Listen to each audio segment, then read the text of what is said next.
তো friends, this is me your friend Saikat. তোমরা দেখছো সৈকত ক্রিয়েশন, আর এটা আমাদের পুরুলিয়ায় হিল টপে ডে 2। এটাই আমাদের সেই মহালক্ষ্মী গেস্ট হাউস যেখানে আমরা ছিলাম। রাত্রে সেরমভাবে কোনো ভিডিও নিতে পারিনি, বাট সকালে ঘুম থেকে ওঠার পর চোখ খোলার পর বারান্দায় এসে এত সুন্দর একটা ভিউ, মানে জাস্ট মন ভরে গেল। মানে পাহাড়ের মধ্যে এত কুয়াশা ভোরবেলা, যে মানে এটাই ঘন কুয়াশা যে টপ টপ করে বৃষ্টির আওয়াজ পর্যন্ত শোনা যাচ্ছে। ঘুম থেকে সবাই উঠে চটপট রেডি হয়ে গেলাম। আজকে ডে 2, আমরা বেরোবো সাইট সিন করতে। সো অনেকগুলো স্পট আছে সাইট সিন করার ইচ্ছা আছে, এবার দেখা যাক কতটা কি কভার করা যায়। বিকজ সকালবেলা প্রচণ্ড কুয়াশা ছিল, এখনও মেঘলা করে আছে। কিরম কি বৃষ্টি আসবে কি আসবে কিচ্ছু জানি না, বাট দেখি। প্রথমে ব্রেকফাস্ট করব, ব্রেকফাস্ট করে দেন আমরা সাইট সিনগুলো করতে বেরোবো। আমাদের ডিম টোস্টার খাবার এসে গেছে। ভাই আমার একটু ভাজাভুজি পছন্দ করা, তাই ও পরোটা নিয়েছে। এখানে 40 টাকা প্লেট পরোটা, আলুর দম, রুটি ফুটি যাই নেবে 40 টাকা প্লেট। আর আমরা দুটো করে ডিম টোস্ট নিয়েছি 30 টাকা, দুটো ডিম টোস্ট। সকালেই খাবো, খেয়ে তারপর বেরোবো। প্রোটিন লাগবে, প্রোটিন। এখানে খাবার দাবার খুবই ভালো। ব্রেকফাস্ট করলাম আমরা রুটি আর আলুর দম আর ডিম ভাজা দুটো করে। আমরা ডিসাইড করলাম আজকে একটু আইসক্রিম খাওয়া যাক। পাহাড়ি রাস্তা দিয়ে গাড়ি চালিয়ে যেতে যেতে আশেপাশে বাচ্চাদের স্কুল দেখলাম, সাদা আর নীল প্যান্ট। নিজের ছোটোবেলার স্কুলের কথা মনে পড়ে। আজকে আমাদের প্রথম স্পট মার্বেল লেক। দেখতে দেখতে আমরা পৌঁছে গেছিলাম। দেখে জাস্ট মন মুগ্ধ হয়ে গেছিলাম। জলের ওপর দিয়ে যেভাবে মেঘটা ভেসে যাচ্ছে সেটা রিফ্লেক্ট করছে, দেখতে এত সুন্দর লাগছিল।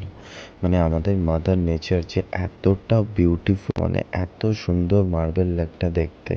আমরা চটপট কটা সিনেম্যাটিক ফটোজ অ্যান্ড ভিডিওস নিয়ে নিলাম। ফটো ভিডিও নেওয়া শুধুই তোমাদের দেখানোর জন্য, কিন্তু সেই জায়গাটার অনুভূতি একমাত্র তখনই বুঝতে পারবে বা ফিল করতে পারবে যখন তোমরা নিজেরা সেই জায়গাটায় থাকবে। এত সুন্দর জায়গাটা নিজের চোখে দেখছিলাম, মানে মন ভরে যাচ্ছিল। অ্যান্ড সত্যি কথা বলতে বন্ধুদের সাথে যাওয়ার মজাই আলাদা। মানে জাস্ট বলে বোঝানো যাবে না যে কতটা ভালো লাগছিল বন্ধুদের সাথে এই জায়গাগুলো এক্সপ্লোর করা, নতুন নতুন জায়গা ঘোরা। মানে খুবই ভালো লাগছিল। তার শহরে গাড়ি চালানো আর এই পাহাড়ের পথে গাড়ি চালানো মানে এক আলাদাই অনুভূতি। পাহাড়ের এই আঁকাবাঁকা রাস্তা মনে হচ্ছে মনের সাথে কথা বলছে, এত ভালো লাগছে গাড়ি চালাতে, মানে জাস্ট বলে বোঝাতে পারবো না। এর আমাদের নেক্সট গামনি ফলস। ভিউটা দেখো, জাস্ট ভিউটা দেখো, বলে বোঝাতে পারবো না, মানে এত সুন্দর লাগছে। উপর থেকে খানিকটা নিচে নামতেই আমরা এত সুন্দর জলের ধারা দেখতে পেলাম। দেন ওপর থেকে আমরা পুরো 700 সিঁড়ি নামতে হলো, দেন আমরা এই ফলস দেখতে পেলাম। এত সুন্দর লাগছে। হ্যালো বন্ধুরা, আমরা এখন এই ঝর্ণাটার নিচে বসে আছি।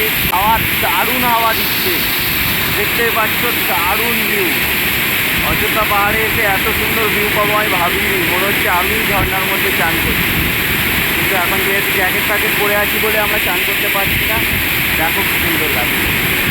এত সুন্দর ঝর্ণার নিচে বসে মনে হচ্ছে একটু মেডিটেশন করে নিই, এত ভালো লাগছে। মানে সিনেম্যাটিক ভিডিও অ্যান্ড ফটোগুলো জাস্ট দেখো কি সুন্দর লাগছে। মানে এইসব জায়গা নিজেরা না গেলে সেই ফিলিংসটা পাওয়াই যাবে না, যে এত ভালো লাগছে। আর ওখানে যা প্রচণ্ড হাওয়া দিচ্ছিল না জলের কাছে, মানে পুরো ভিজে যাওয়ার মতো দারুণ লাগছিল। নিচে নেমে ঝর্ণা দেখার পর এবার ওপরে ওঠার পালা। ওপরে উঠলাম 700 সিঁড়ি বেয়ে, অ্যান্ড ওটা সিঁড়ি না, পুরো পাথরকে স্টেয়ার করে রাখা আছে, খাড়াই খাড়াই পাথর। দেন আমরা ওপরে এসে ছোলা খেলাম, আখের রস খেলাম, জল খেলাম, খানিকক্ষণ রেস্ট নিলাম। নেওয়ার পর আমরা একটু ওআরএস নিয়ে গেছিলাম, ওটা গুলে খেলাম তিনজনে। একটু জেরানোর পর বৃষ্টি চলে এলো, খানিকক্ষণ ওখানে আমাদের সময় গেল। দেন আমরা বেরোলাম ওখান থেকে। অ্যান্ড জাস্ট রাস্তাটা দেখো, এত সুন্দর রাস্তাটা, মানে চালাতে মন ভরে যাচ্ছিল। আর আমাদের 3 নম্বর জায়গা থুরগা ড্যাম। এখানে এসে আমাদের 1 সেকেন্ডও দাঁড়াতে দেয়নি, জাস্ট বাইক চালিয়ে এলাম অ্যান্ড নিউটার্ন মেরে রিটার্ন। এত জোরে বৃষ্টি এসে গেছে, জাস্ট গাড়িটা ঘোরালাম অ্যান্ড ভাবছি কোনো শেড খুঁজি। দেন এখানে এসে শেডে খানিকক্ষণ আমরা দাঁড়ালাম। এত সুন্দর লাগছে দেখতে, চারিদিকে পাহাড়, বৃষ্টি হচ্ছে। আমরা রেনকোট পরে নিচে দাঁড়িয়েছিলাম। আমার একটা বন্ধু প্রীতম ও ওপরে চলে গেছিলো, অনেকক্ষণ আসছে না দেখে চিন্তা হয় আমিও ওপরে গেলাম। আর আমি যদি ওপরে না যেতাম এই ভিউটা মিস করতাম।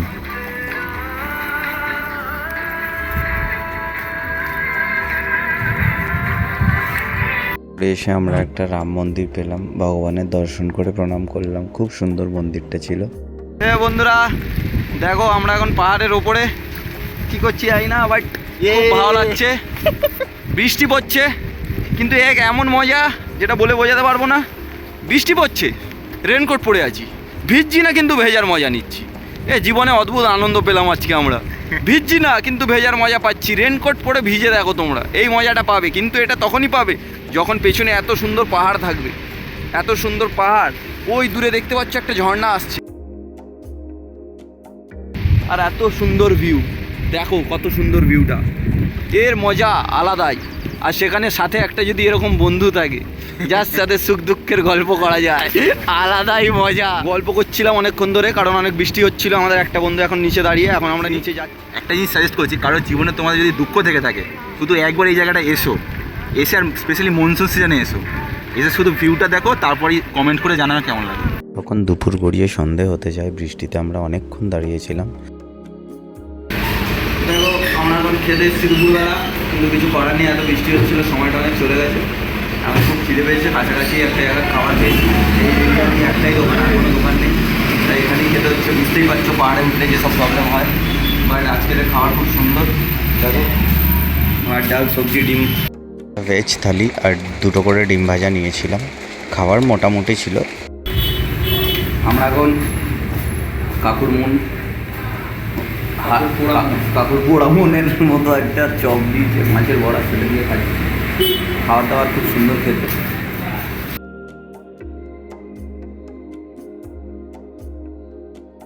বেলা লাঞ্চের পর আমরা চলে এলাম আপার ড্যামে। এত সুন্দর লাগছিল রাস্তাটা, মানে জাস্ট কিছু বলার নেই। আমরা ওখানে পৌঁছালাম, দেখো কি সুন্দর পাহাড় কেটে রাস্তা বানানো হয়েছে রেলিং দিয়ে, খুবই সুন্দর লাগছিল। অ্যান্ড এখানে আসার পর ভিউটা জাস্ট কিছু বলার ছিল না। ডান দিকে পাহাড় আর বাঁ দিকে জল, খুব সুন্দর লাগছিল। জাস্ট নিজে চোখে না দেখলে বিশ্বাস হবে না, খুবই ভালো লাগছিল। আমরা এখানে যখন পৌঁছাই এত সুন্দর হাওয়া দিচ্ছিল, মানে খুব সুন্দর লাগছিল। মানে আমাদের কিভাবে অনেকটা টাইম কেটে গেছিলো।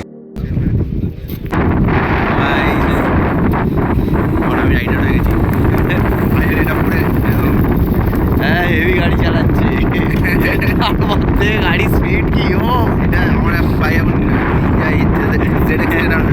ভাই, যা হাওয়া দিচ্ছে, দারুণ জায়গাটা, দারুণ। দেখো সুন্দর জায়গায় আমরা 15ই আগস্টের দিন ছিলাম। So happy independence day to everyone. Independence ডের দিন ফ্ল্যাগ হোস্টিং তো মাস্ট। সো আমরা সাথে করে ফ্ল্যাগ নিয়ে গেছিলাম, ওখানে গিয়ে ফ্ল্যাগ হোস্ট করেছি। অ্যান্ড দেন আমরা ওখানে একসাথে কটা সুন্দর সুন্দর ফটো তুলেছি। ফটো তুলতে তুলতে কখন দেখতে দেখতে অন্ধকার হয়ে গেল জানতেই পারলাম না, কারণ এত ভালো হাওয়া দিচ্ছিল। আমরা ওই জায়গাটা এত এনজয় করছিলাম যে ওখান থেকে কোথাও যেতে ইচ্ছা করছিল না। অ্যান্ড দেখতে দেখতে সন্ধে নেমে আস্তে আস্তে সূর্যি মামা ডুব দিল, কীভাবে যে অন্ধকার হয়ে গেল, মানে সময়টা কিভাবে কাটলো জাস্ট হিসাবই ছিল না। দেন আমরা ওখানে ঝালমুড়ি খেলাম।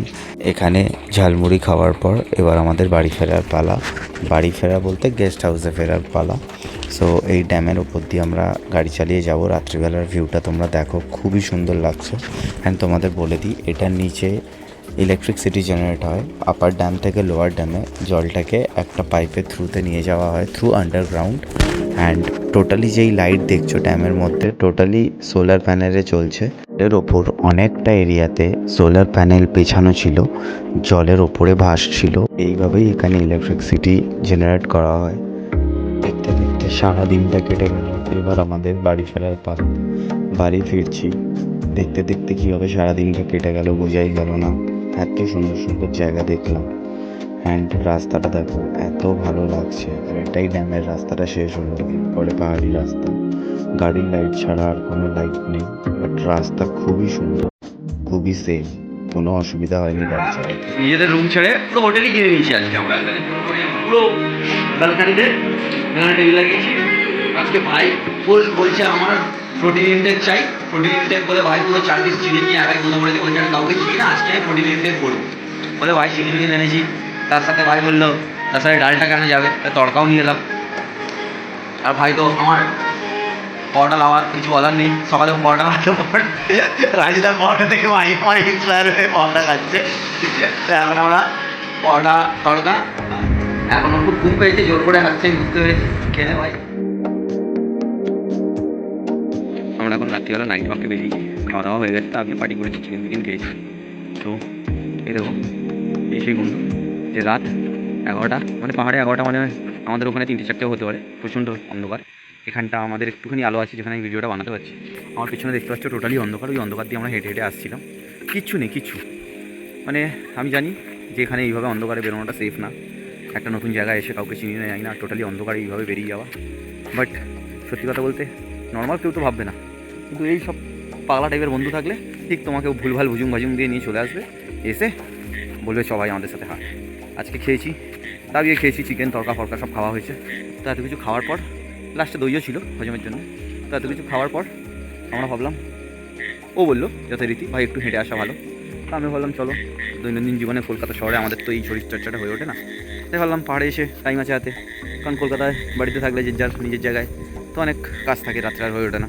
90% লোক তো ফোন ঘেটে টাইম নষ্ট করে, বাট আমরা পাহাড়ে এসে ফোন ঘেটতে পারছি না, কারণ টাওয়ার নেই। সো এটা খুব ভালোই হয়েছে একদিক দিয়ে। সো তার জন্য আমরা একে অপরকে টাইম দিচ্ছি, ঘুরছি, হাঁটছি, বেড়াচ্ছি। বাট এই ফিলিংসটা, এই রাত্রিবেলা বন্ধুর সাথে পাহাড়ি রাস্তায়, অন্ধকার রাস্তায় এই যে হাঁটাটা, এর মজাটাই আলাদা। এটা হয়তো হুট করে কেউ এক্সপিরিয়েন্সটা করতে পারবে না। রাস্তা থেকে দূরে সব দোকান সব বন্ধ হয়ে গেছে, ক্যামেরায় অন্ধকারে হয়তো দেখানো যাচ্ছে না, বাট সব বন্ধ হয়ে গেছে। জাস্ট এখানে একটুখানি লাইট আছে, আমি তাই ভিডিওটা করতে পারছি। অন্ধকারে যাবো, চলো তোমাদের দেখাই এরকম বন্ধুদের সাথে এইভাবে এরকম একটা নেচারকে ফিল করো। ঝিঝি পোকা ডাকছে, চুপ করে শুনুন, ঝিঝি পোকা ডাকছে, এত সুন্দর লাগছে, মনে হচ্ছে মানে আমার যেরকম গ্রামের বাড়ি গেলে এরকম পাই, তার থেকেও মানে বিশাল কিছু পেয়ে গেছি, দারুণ লাগছে। তো সবাইকে বলি, এই ভিডিওটা বানানোর উদ্দেশ্যই এটা, সবাইকে বলি জীবনে একটা এরকম বন্ধু রাখো, অবশ্যই রাখো, যাদের সাথে পুরো পৃথিবীটাকে ঘুরে দেখতে পারবে। এই টাইপগুলো করা উচিত। আমি তো বলবো প্রত্যেকটা মানুষ বাইক নাও, অনেক কিছু জানতে পারবে, অনেক কিছু শিখতে পারবে। এই যে ট্যুরিংটা, এটা একটা এডুকেশন। মানে বাড়িতে বই পড়ে আমরা জানা শিখি না, প্র্যাকটিক্যাল লাইফে দেখি মজাটা, এইটা কিন্তু খুবই দরকারি আমাদের জীবনে। আমরা দৈনন্দিন জীবনে কাজের ফাঁকে একদমই টাইম পাই না নিজেদের সময় দেওয়া, এনজয় করবে। কাজের চাপে দিনে দিনে ফ্রাস্ট্রেটেড হয়ে যায়। 2 মাস 3 মাসে মিনিমাম 6 মাসে একটা করে রাইড, 6 মাসে একবার বেরো, বলুন একটু